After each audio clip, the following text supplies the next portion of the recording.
خارگردانی پدر را خارگردی عاقبت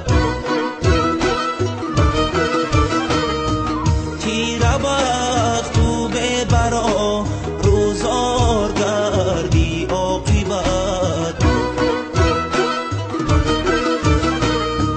تیره بخت تو ببرا روزار گردی عاقبت چمور آری بخانه نازو نعمت بگی صبح فیضی نعمت گشتکم نادار گردی عاقبت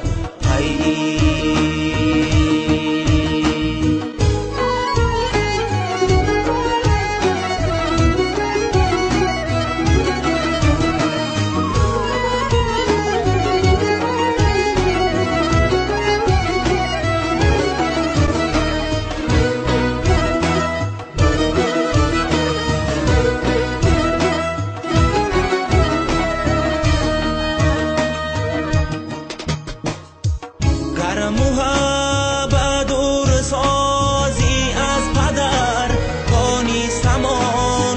چون درختی زعفران به بار گردی عاقبت قوتی درمانی دل باشد پدر در زندگی قدری او دانی اگر شهرت یار گردی عاقبت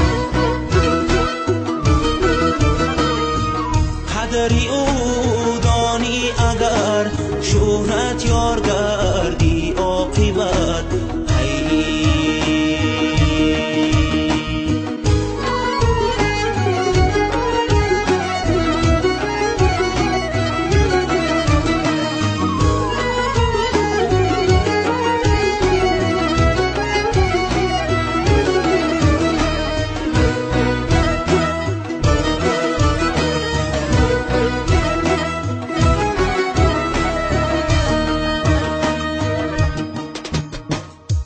احترام او را اگر سازی ببینی احترام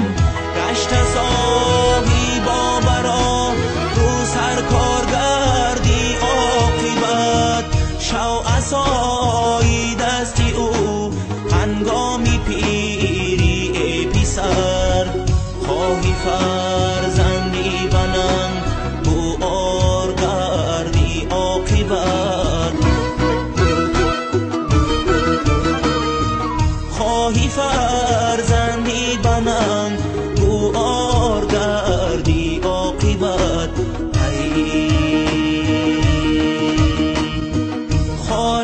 خارگردانی پدر را خار گردی عاقبت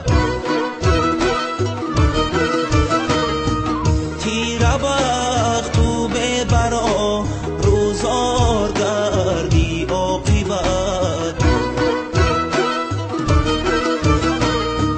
تیره بخت تو ببرا روزار گردی عاقبت گر چمور آری بخانه نازو نعمت بگی صبح فیضی نعمت گشتکم